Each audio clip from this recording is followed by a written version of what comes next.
नमस्कार. आपल्या सर्वांना ज्ञात आहेच की आपल्या महाराष्ट्राचं आराध्य दैवत छत्रपती शिवाजी महाराज यांची जयंती 19 फेब्रुवारी रोजी होऊ घातली आहे. आणि ही जयंती जी आहे ती आपण 18 आणि 19 तारखेला मोठ्या प्रमाणावरती आपल्या जिल्ह्यामध्ये साजरी करणार आहोत. तर त्यामध्ये प्रभात फेरी असेल, त्यानंतर किल्ले बनवण्याची कॉम्पिटिशन असेल, रांगोळीची कॉम्पिटिशन असेल आणि चित्रकला स्पर्धा या गोष्टी आपण ऑर्गनाईज करत आहोत.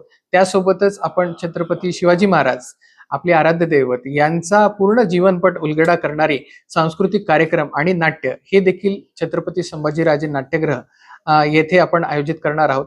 तर माझी आपल्या सर्वांना विनंती असेल की आपण मोठ्या संख्येने या आपल्या सोहळ्यामध्ये सहभागी व्हावं आणि महाराष्ट्राचं आराध्य दैवत छत्रपती शिवाजी महाराज यांची जयंती अतिशय उत्साहात साजरी करावी आणि त्यामध्ये सहभागी व्हावं. धन्यवाद. सर, यासाठी साहित्य काय कसं असणार आहे किंवा त्याचं काय नियमावली काय आहे? यासाठी सर्व साहित्य जे आहे म्हणजे किल्ले बनवण्याच्या कॉम्पिटिशन मध्ये जे माती लागणार आहे, त्यासोबत बॅरिकेडिंग लागणार आहे आणि जे मार्किंग लागणार आहे, ही सर्व जिल्हा प्रशासनामार्फत करण्यात येईल.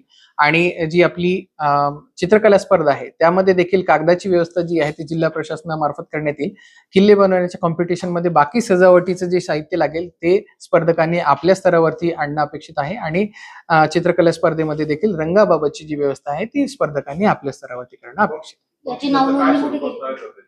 बक्षिसांचं स्वरूप हे प्रशस्तीपत्र हे आपण देणार आहोत आणि त्यांचा जिल्हा स्तरावरती सन्मान देखील करण्यात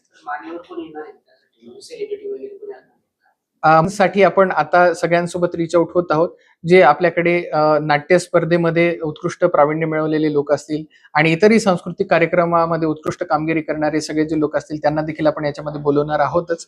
त्यासोबतच आपले सर्व लोकप्रतिनिधी आणि सर्व अधिकारी आणि कर्मचारी यांना देखील आपण बोलवणार आहोत. आणि बाकी सर्व नागरिकांना माझं आव्हान असेल की मोठ्या संख्येने आपण या उत्सवामध्ये सहभागी व्हावं. शिक्षणाधिकारी प्राथमिक जे जिल्हा परिषदचे आहेत त्यांच्याकडे कल्पना चव्हाण मॅडम यांच्याकडे याची नाव नोंदणी करायची आहे.